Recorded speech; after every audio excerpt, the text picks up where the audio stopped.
setting goals and meeting them.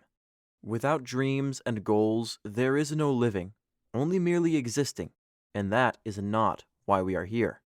Mark Twain. We all have dreams, but not many of us have goals. We may think we have goals, but another well-known quotation on the subject tells us that goals without timelines are just dreams. So, goals are promises we make to ourselves, and these promises have an expiration date because we apply them. We set a date for the realization of a goal to bring us closer to the realization of our dreams. Now that we've gone inside ourselves and have started the heavy lifting of transforming our negativity bias into something genuinely useful, it's time for the work of setting goals. Personally, I think most people avoid setting goals out of fear that they won't meet them, mostly due to past failures. When we explicitly set a goal and then fail to meet it, it's easy enough to simply throw up our hands and say, "To heck with goals." But that attitude is not known to get anyone anywhere. Failure freaks us out. People see failure as an indictment against the validity of their existence. They don't understand the value of failure. Our failures have a great deal of power to help us understand ourselves more intimately and to learn where we can improve. Of course, in this world of selfies and self-indulgence, some of us prefer to pretend that we don't fail. Either that, or we minimize the meaning of our lives. We make ourselves smaller because we feel that if we try, we'll fail, and our fragile egos are unable to absorb what that means. We shrink from failure, and so we avoid setting goals. But without goals, as Mark Twain tells us above, we are just existing. Trees exist. So do rocks. Trees are rooted to the spot, changing with the season. That is their ontology. They can't move. There is no desire to move.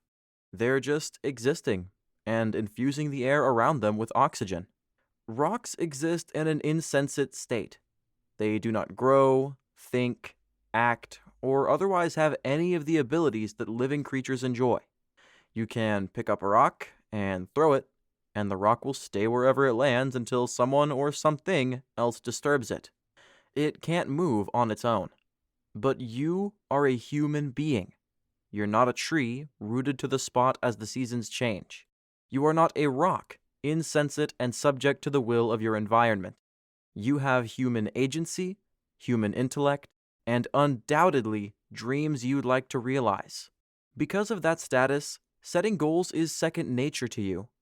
To achieve the kind of life you'd like to live, the identification of dreams is only a first step. To live those dreams, you need clear goals that work as stepping stones. How the fear of failure undermines you. Fear is a terrible word. It's also a powerful word because of the emotional content it represents. Behind every negative emotion, fear lurks. Hatred is rooted in fear. Anger is often rooted in fear. Of exposure, of loss, or of losing. We loathe the prospect of failure, in truth, because we fear it. And we allow our fear to hogtie us. So, not unlike a tree, we stay rooted to the spot, not moving forward. And much of that fear is connected to the negativity bias we've been discussing in previous chapters and the negative messaging all around us that reinforces it. When you fear you may fail, you tend to avoid starting anything new or challenging, sabotage yourself by procrastinating and getting in your own way, wallowing in self-doubt because you know your confidence deficit is ratcheted up to high. You indulge in perfectionism, refusing to do anything which may result in a less than perfect outcome. All these are undermining behaviors rooted in your fear of failure.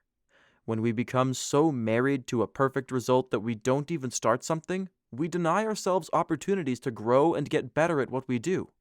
But what's really at work is our self-doubt. We doubt that we're good enough.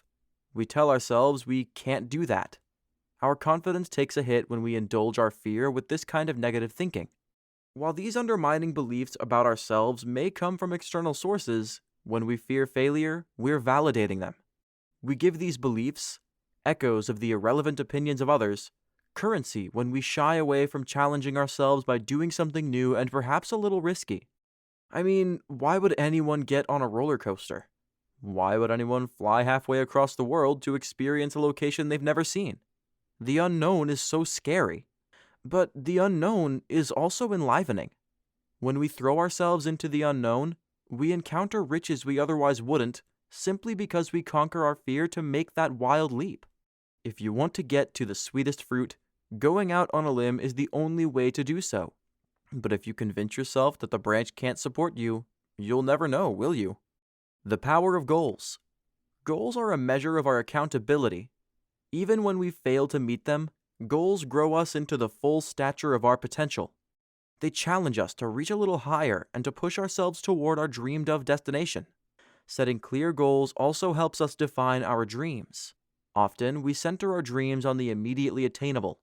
We dream of vacations, we dream of new vehicles, we dream of what we'll have for dinner. But we truly fail in life when we don't envision our dreams as the satisfaction of a series of goals that goes well beyond what's directly in front of us. The event horizon being further away is an expression of the unknown, and that single factor can be enough to restrain us from setting a goal. But goals are your personal power, transformed into identifiable actions that are to be satisfied within a certain time frame.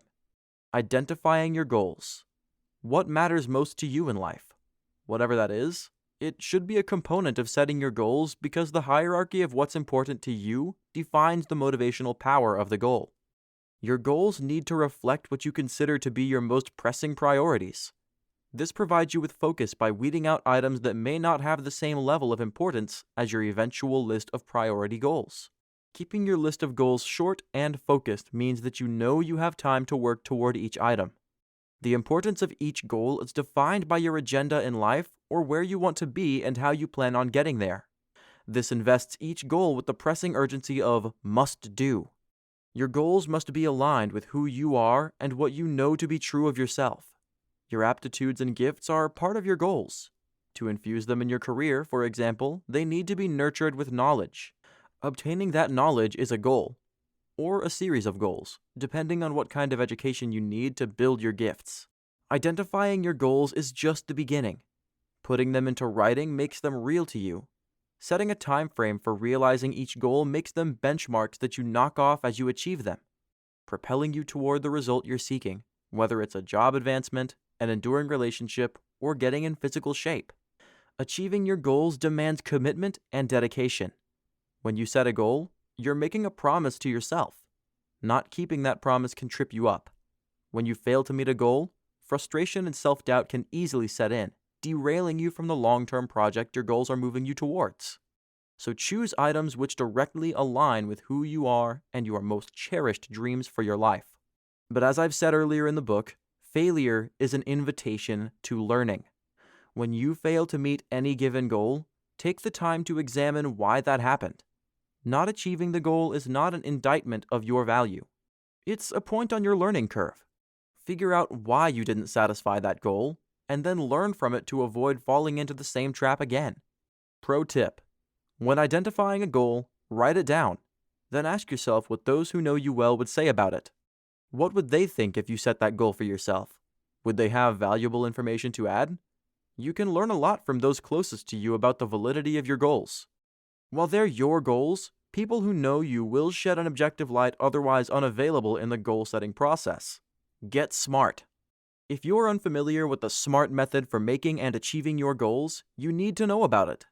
SMART is an acronym signifying specific, measurable, attainable, relevant, and time-bound promises to yourself. Using this method prevents you from drifting into the wishful thinking column. It helps you cut to the chase by cutting out the fat. Let's break it down. Specific. The goal is clear. You know where you're going, and goals are how you get there. Vagueness is undesirable here, as vagueness is fuzzy and non-committal. Define your goals clearly and discover that you're much more likely to see them through. Measurable. Precision, like clarity, makes for meaningful goals. Include dates and specific actions in your list of goals. If you want to take a course, set a date for registration. If you're hoping to become physically fit, set a routine and how many days per week you'll be following it. If you're trying to reduce your household spending, spend less money isn't going to cut it. Define how much spending you want to cut and by what date. Measurability serves to further define your goals by providing you with benchmarks by which you can gauge your success. Attainable. Here's where you really need to know what you can do. At the same time, if the goal doesn't challenge you to push yourself, then is it even a goal? Finding the balance is something that you'll get more accustomed to with time. While your goals must be attainable, making them too easy to attain can make you wonder why you even bothered. Be realistic, but challenge yourself. Raise your personal bar by knowing your strengths and your limitations. Relevant. Be consistent with your goal setting. Again, you know where you want to go. How do your goals get you there?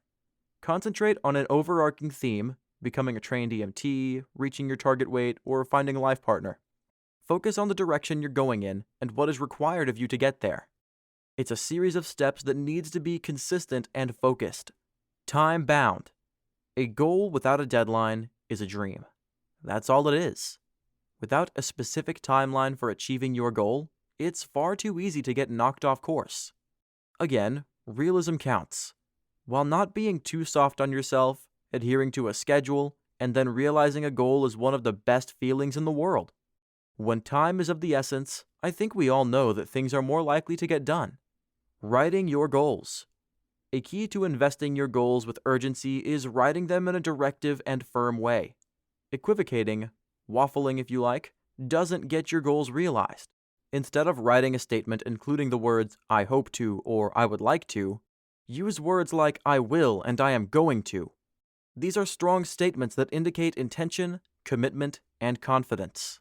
Use positive language that supports the satisfaction of the goal. You're not hoping, you're doing.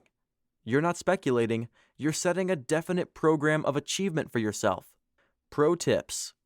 Post your list of goals in a prominent place, both at home and at work. The more often you're confronted by your goals, the more familiar and engaged with them you are, and the more likely they'll be realized. Create an action plan.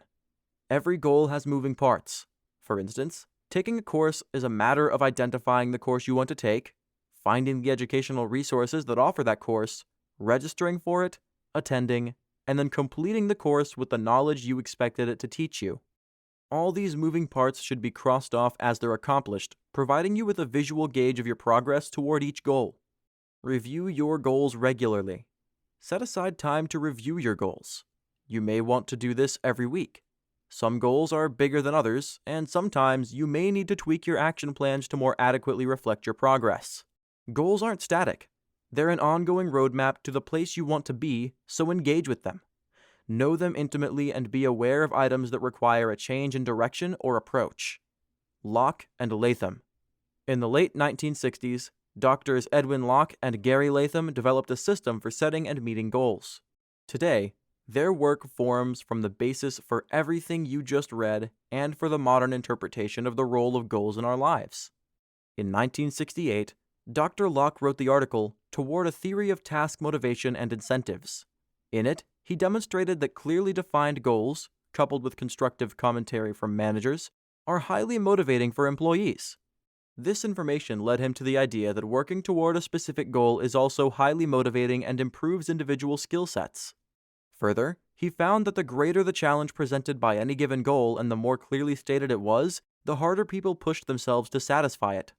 In a study co-authored with Dr. Latham and two other researchers, entitled Goal Setting and Task Performance, 1969 to 1980, Locke confirmed that goals which were challenging but achievable and specific were successfully met 90% of the time. Goals that didn't follow what we know now as the SMART formula were much less likely to be realized. The main takeaway here is not that Drs. Locke and Latham are the founders of the modern penchant for setting goals. It's that the more challenging you make a goal, the more likely you are to realize it. So what about that balance I was talking about earlier? Challenging means different things to different people. What's challenging for you isn't for someone else, and vice versa. So keep in mind that setting goals you know you can meet but which you'll need to work more diligently to achieve is the way forward. When your goals are too easy, there's no glory. So the number one gift of these two goal-setting scientists is pretty simple. No guts, no glory. As in life, so in setting goals. The harder you need to work for something, the more satisfied you'll be when you have it. When you achieve a goal that has provoked you to reach further, it's a much bigger deal than taking out the trash, right?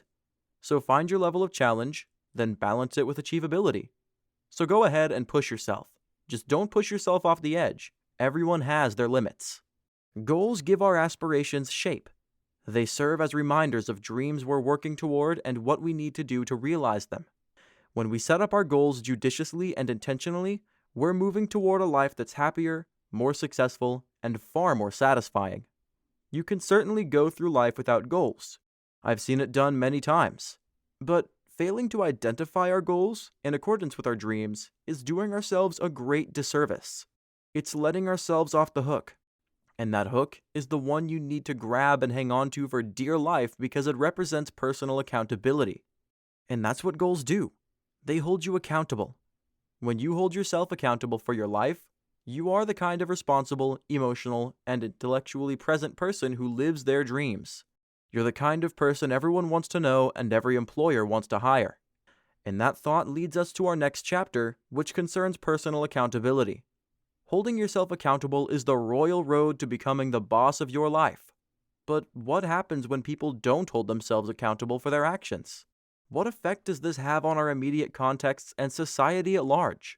You'd be surprised to discover just how potent personal accountability is, both individually and collectively.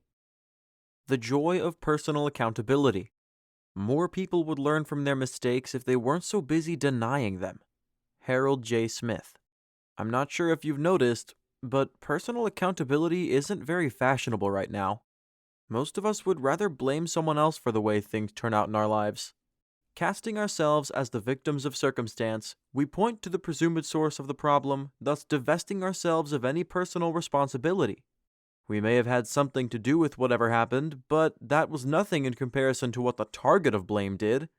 Personal accountability is taking responsibility for things that go wrong by claiming our part in the mishap or failure. It may well be the case that our part in the incident was small. No matter, we had a part, and we must hold ourselves accountable for our actions if we are to be taken seriously. Adults take personal responsibility because it's a matter of integrity. I have a problem with people not claiming their errors. I also have a problem with blame being cast for the actions of those who won't claim their errors. It's wrong. It's debilitating to both the person evading accountability and those who are ultimately blamed. Worst of all, it creates fissures in the social connective tissue that binds us to one another, rupturing relationships and work cultures every time someone dodges responsibility. What's painfully sad about the modern flight from personal accountability is that taking responsibility for things that go wrong, when we have had a hand in whatever that is, builds self-esteem, character, and confidence. Owning our mistakes makes us better people and, believe it or not, happier people. It wasn't me.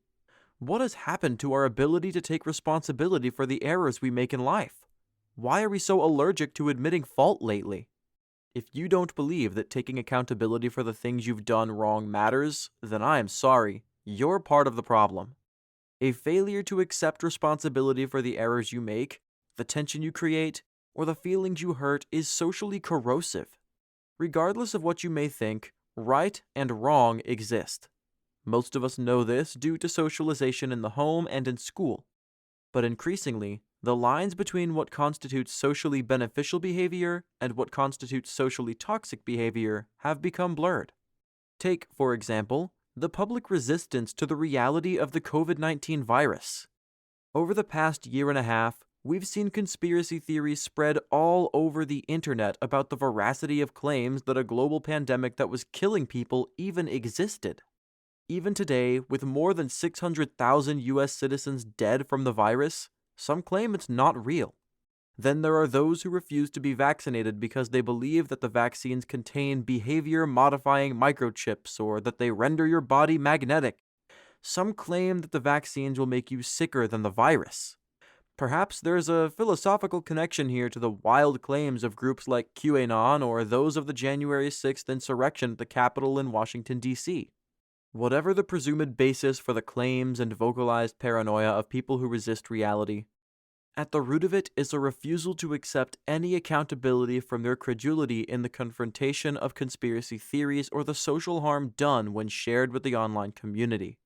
There is an almost childish level of magical thinking at work, and all that magical thinking blames some mysterious cabal of maniacs who, for whatever reason, are seeking to either kill or enslave us.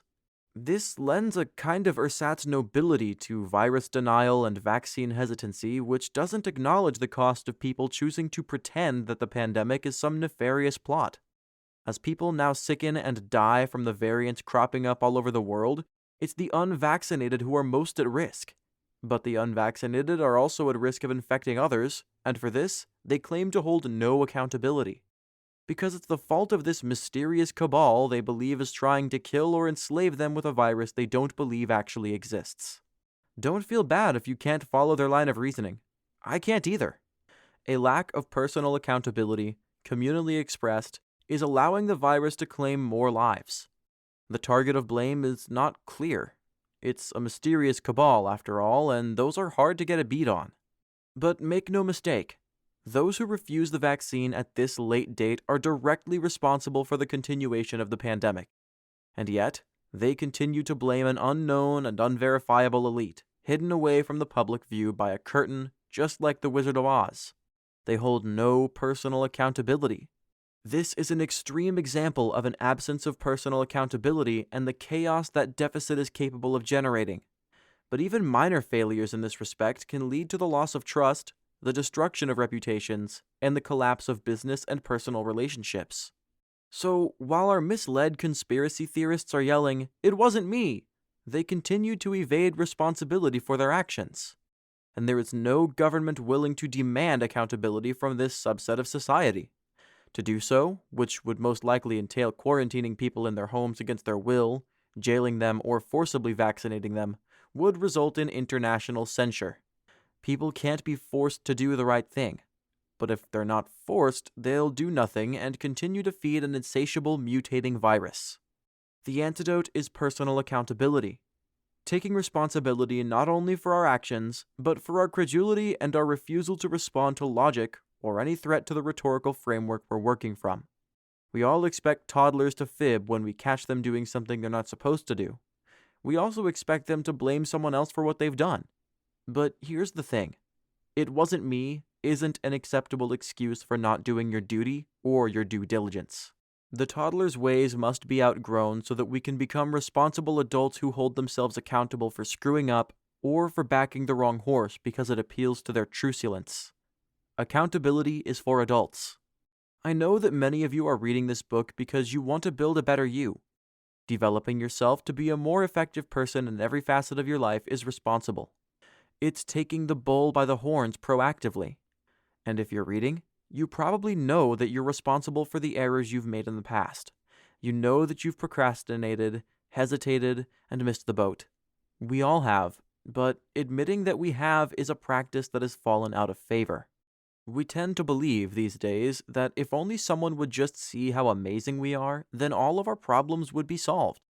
Well, here's a surprise. It's true. Someone needs to see how amazing you are. That someone is you. And the only person who can do something about your undiscovered amazingness is you. No one else can develop your talents. No one else can instill in you the value of working for what you want. No one else can help you. You're it. Knowing that is the beginning of personal accountability. Centering responsibility and the consequences that arise when we choose to reject that responsibility is how we wake up to the fact that we need to hold ourselves accountable. That's what adults do. When you understand that we are the ultimate authority that determines who the finger may be pointed at, we are on the threshold of being more accountable people. People who hold themselves accountable are fully realized adults who have learned that blaming others rarely ends well. Through self-examination, they have realized that they are sabotaging themselves by rejecting responsibility for events in their lives that went wrong. Accountability is for adults. Learning it starts in childhood, and perhaps part of your modern flight from personal accountability is rooted in the modern interpretation of childhood development. Western modernity is now inordinately fond of ensuring that all children are told they're doing great, even when they're not. Participation trophies abound, and when everyone gets a pony, someone is going to need a shovel to clean up all the poo generated. How holding yourself accountable benefits you. Taking ownership of how you approach life centers you in your role in every outcome. Embodying this role in every facet of your life, romantic relationships, friendships, work, and personal development, is your area of responsibility. Owning that role drives you to leave a positive legacy. Instead of looking for people to blame when things go wrong, attentively pursue identifying where you went wrong when things go sideways. Personal accountability in such a scenario not only encourages personal growth, but also signals to others that you are a serious, intelligent person who's able to admit when you've erred. When you engage directly with what you're doing or planning to do, you create a pathway toward the desired outcome. By doing this, you're aware of what you're asking of yourself and what others are expecting of you. Clarity and the satisfaction of the steps you need to take to get to the outcome that's desired or expected provides a roadmap, allowing you to see where the wrong turn was taken in the event of an undesirable or unexpected outcome, and accepting responsibility for your part in taking it. By taking your responsibilities seriously and attaching them to your actions, you create a system of accountability that teaches you, nurtures you, and improves your competencies. Also enhanced is your profile among those around you. When you hold yourself accountable by building personal accountability into all you do, you build your reputation among those around you. You are not the person who projects blame. You are the person who takes ownership and then learns from what went wrong. That makes you a valuable, reliable person who's known for doing the adult thing, holding yourself accountable. Building your public profile through personal accountability. When you consistently and doggedly hold yourself accountable, your public profile becomes characterized by strength, resilience, and reliability. Isn't that the type of profile we all want to model to others? Your public profile consists of all the opinions formed about your character and abilities among your peer circle. All the people you know will have opinions about you. When those opinions are positive, you have a cheering section that will sing your praises to anyone who will listen. Your peer circle and the opinions expressed around that circle with respect to who you are is more important than you think. Imagine that your circle consists of people who've known you for a long time. They may like you. They may be happy to spend time with you. But what if they don't think you're a very reliable, diligent person? What if they believe you're a bad bet as a prospective employee? Well, that's not good. Your peer circle may have always been there, feeding you with companionship, encouragement, and support. But if they're doing that as a matter of habit or obligation, you're not providing the kind of impression you should be. The kind of impression you should be providing to your peer circle is that you're eminently reliable, competent, and trustworthy. You should be making it clear that you don't project blame for your errors onto others. Because unless there's serious pathology in your peer circle which precludes positive feedback, your peers should respect as well as like and love you. And that's not always the case. Demonstrating to those around you that you're the kind of person they would be pleased to recommend to anyone to perform a needed action, solve a problem, fulfill a crucial role, or enter into a friendship or romantic relationship with is serving yourself as well as serving others. That service is the stuff of success. Being well liked is nice, but it's not the basis for a satisfying life. It's the basis for mediocrity. Being respected and admired is the basis for a satisfying life. And that will only happen when you hold yourself personally accountable. Personal mission statement. We're all aware of corporate mission statements. These brief statements let potential customers know what the entity does, why it was created, and what its goal is. But the mission statement isn't just for corporate entities. It's for individuals. Corporations use these statements to focus their work and provide a snapshot for customers and partners that illustrates what they exist to do. By making the statement, the corporation in question signals that accountability is baked into their culture. You can do that too. In fact, creating a personal mission statement provides you with a tangible standard to hold yourself to that you can share with others. This creates external controls that add to your own, creating a framework for personal accountability that invites others to hold you accountable. That's powerful.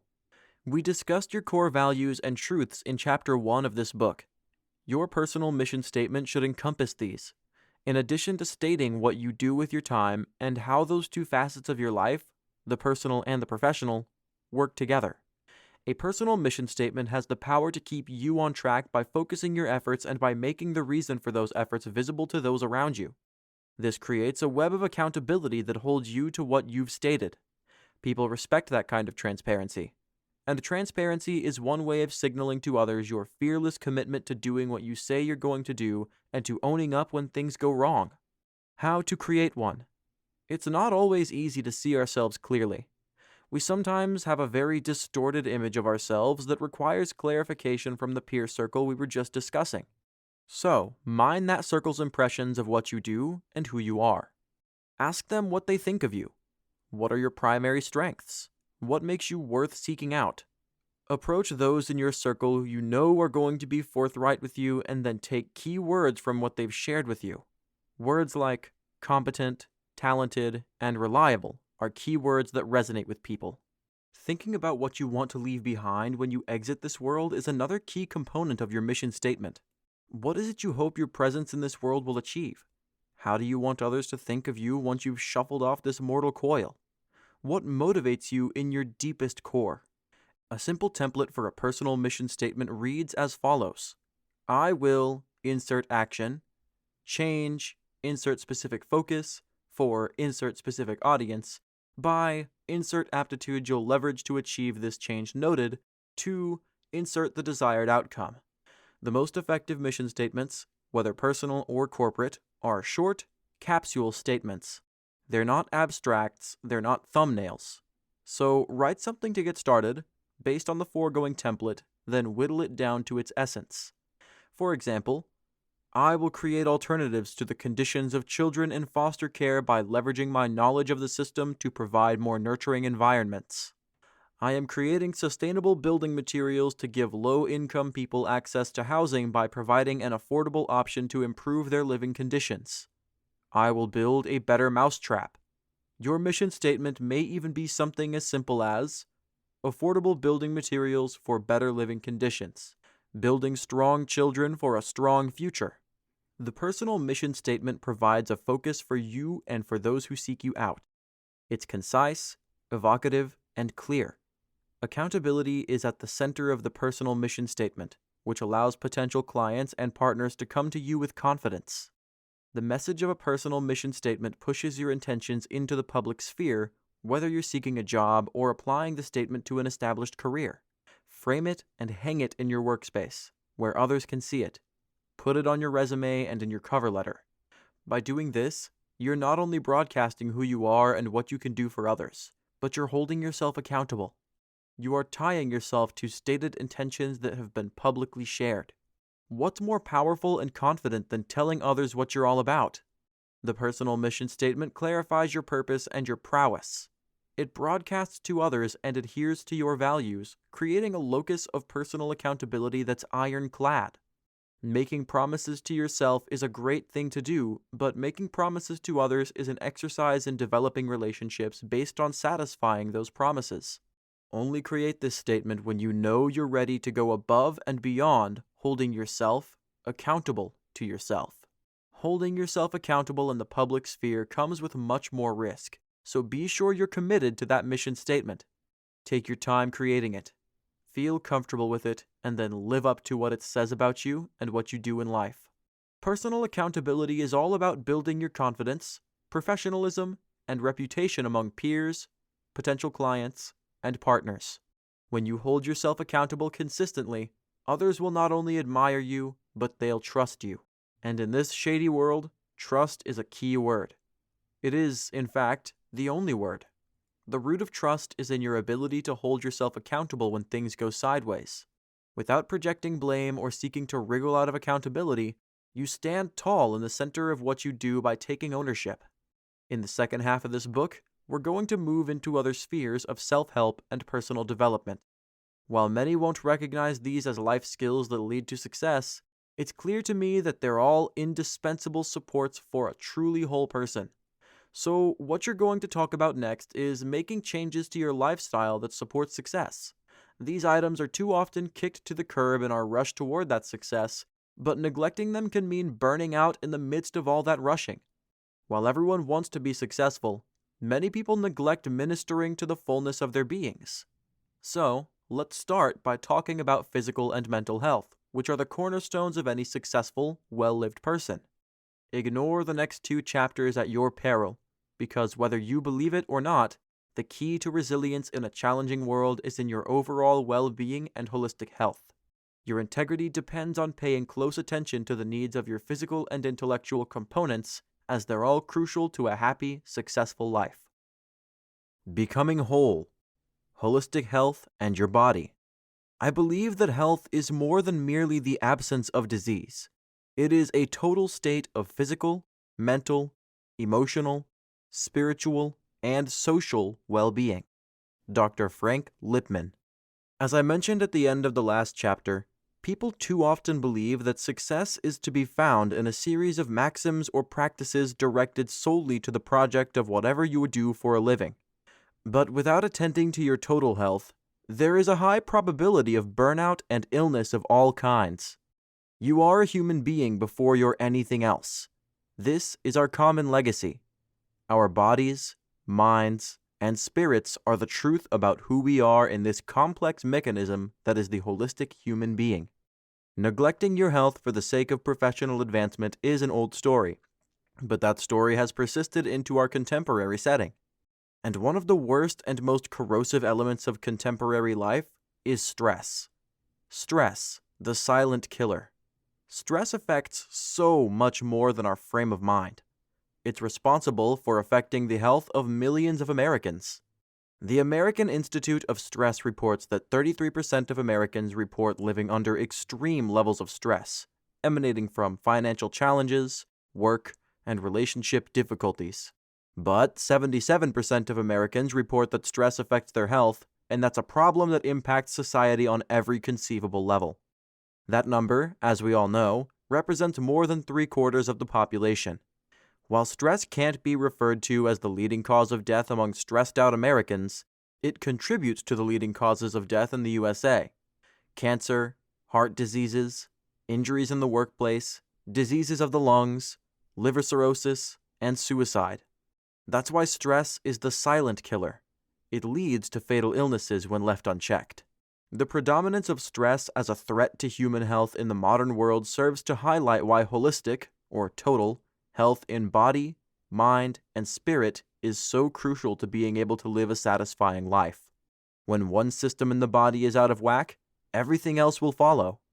Homeostasis, harmony. When the body's internal systems are balanced, including those which affect the functioning of the brain, homeostasis is reached.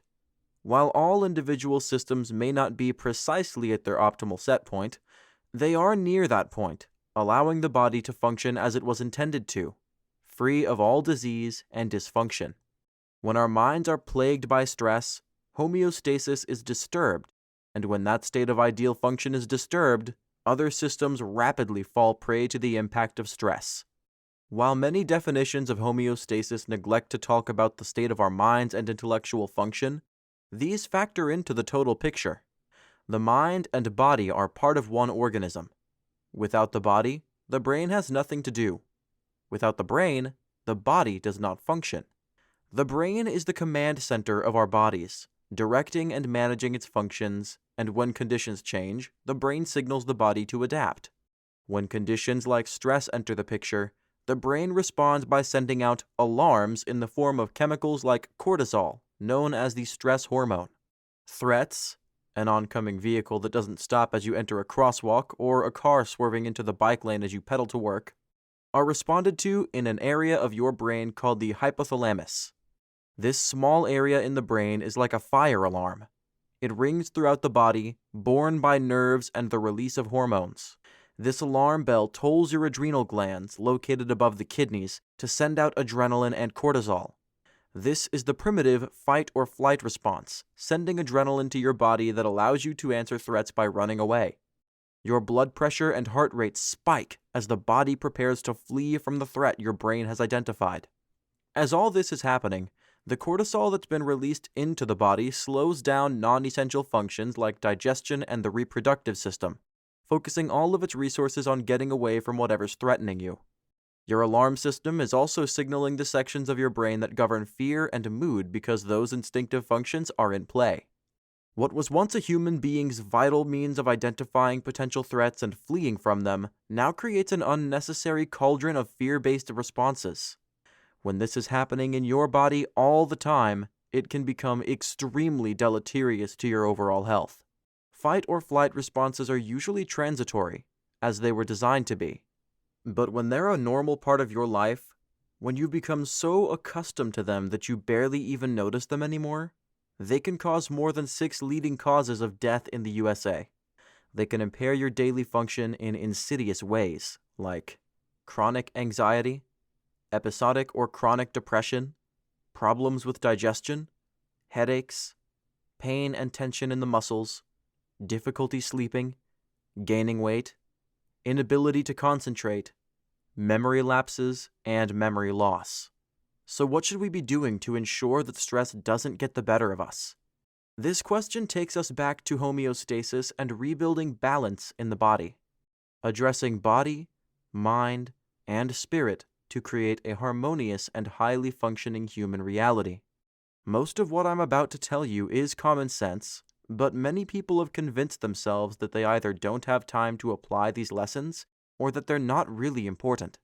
But I'm here to tell you that all of what I'm about to share with you amounts to a stress-busting toolbox that's indispensable for those seeking happiness and success in their lives. All the habits we're going to talk about next will provide you with a plan for self-nurture. Self-nurture, or self-care, is a priority for all those who seek the fullness or the kind of life we all want.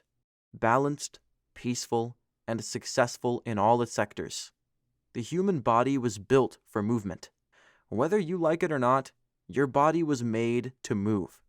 And movement is one of the most accessible means of reducing the effects of stress on your mind, body, and spirit.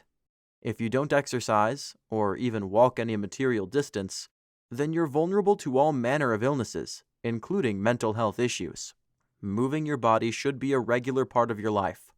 Before we go any further, weight loss is not necessarily the objective. Weight loss is desirable, especially if you're walking around with more weight than your body can safely bear, but it's not the main driver for getting your body moving right now. So, what does that add up to? I'm not a terrific fan of the body mass index, as it fails to take into account muscle weight. Muscle weight is the kind of weight you need, though. More muscle means less fat. Once it reaches the point at which all the glucose energy in your body has been exhausted, it begins to burn fat. Why is that a good thing? Simply, the less fat you have in your body, the less vulnerable you are. This is true for one simple reason. Fat stores toxins, and those toxins are usually man-made. We're talking about environmental menaces like pesticides, car emissions, and household toxins present in the cleaning products that predated a switch to less toxic offerings after the mid-1970s.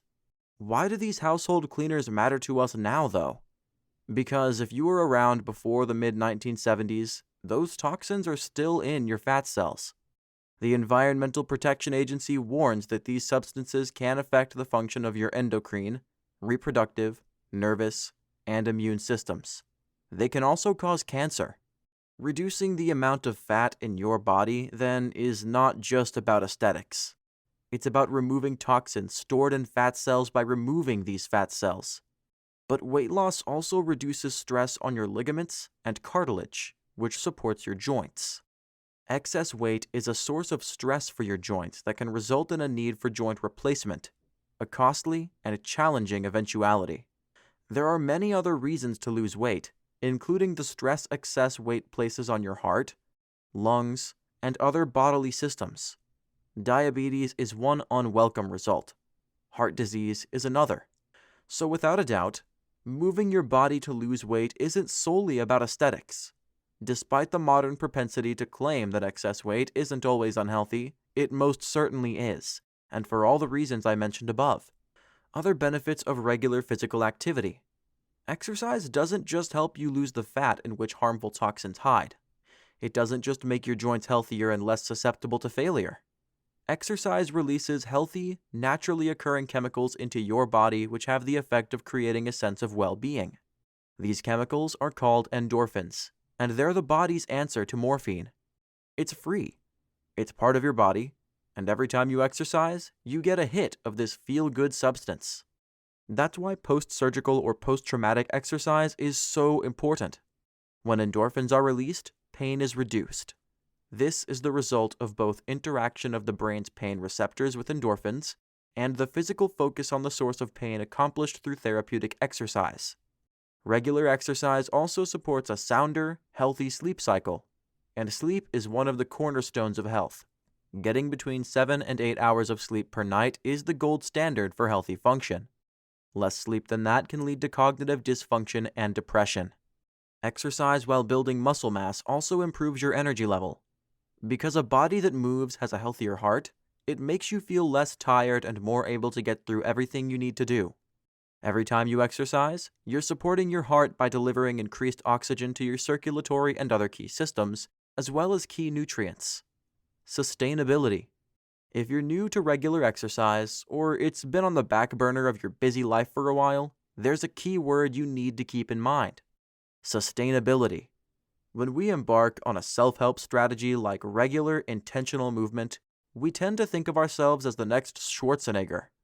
Instead of approaching exercise as a lifestyle change, we approach it as a short-term project that must be completed in record time. We want to see results now. But nothing in life works that way. Adding a supportive practice to your life, whether it's drinking more water or eating more nutritiously, is about steadily integrating the practice into your life, gradually and patiently. Rome wasn't built in a day, and neither was a holistically healthy human.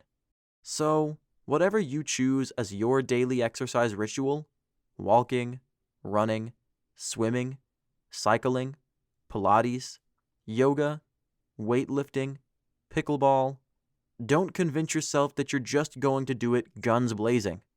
That kind of gung-ho approach tends not to last. To successfully make regular exercise a permanent part of your life, you need to ensure that you can continue doing it. This is not a temporary craze. This is a lifestyle change and a necessary one for all the reasons we've discussed.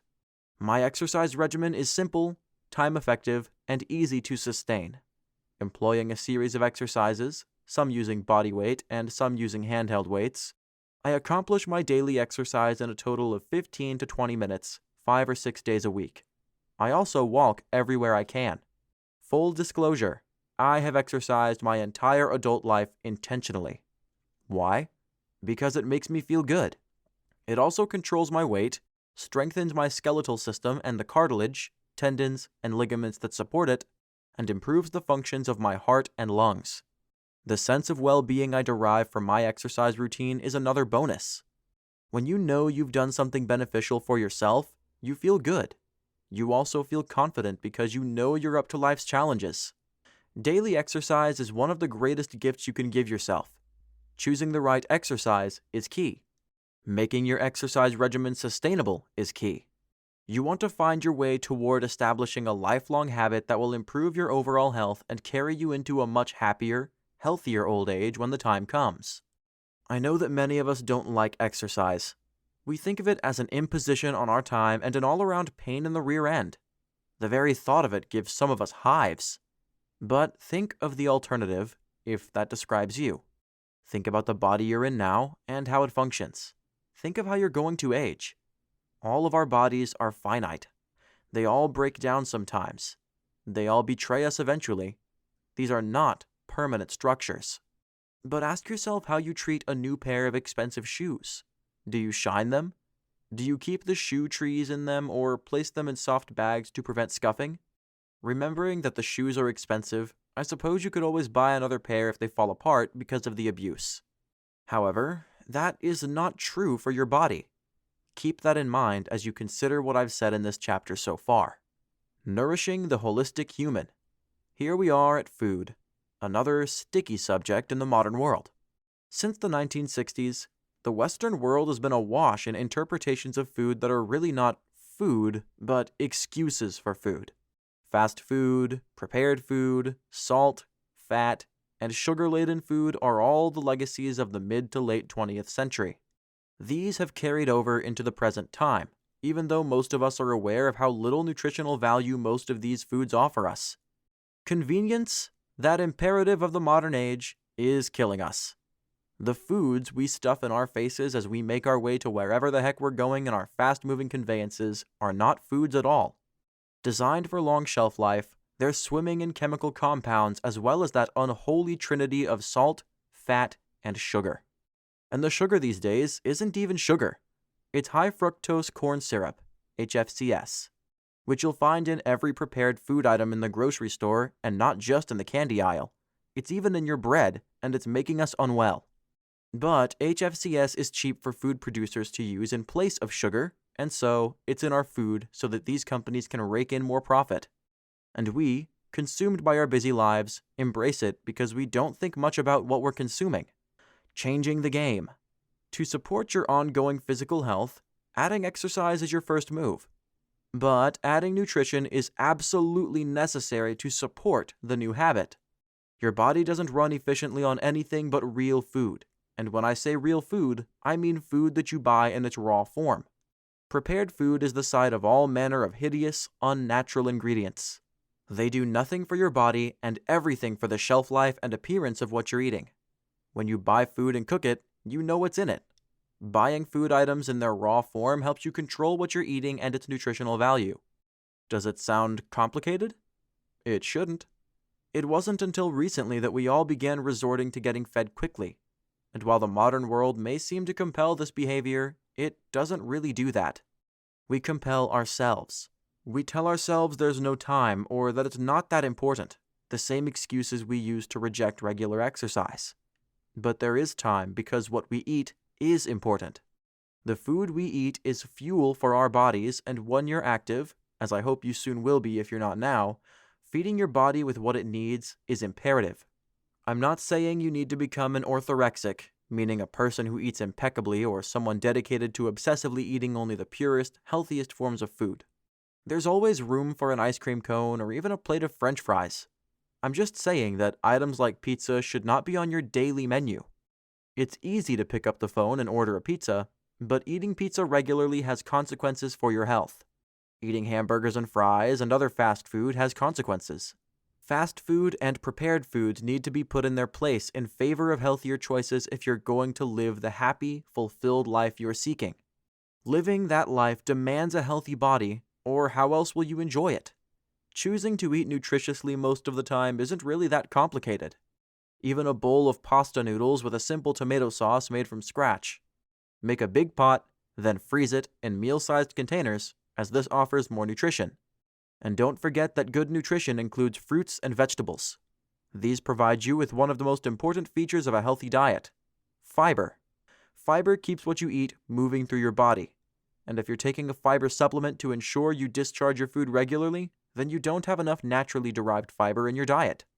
You can eliminate the need for fiber supplements just by adding fiber-rich foods like whole grain bread, fruit, vegetables, nuts, and seeds to your diet. As with exercise, make sure you're able to slowly integrate this style of eating into your life.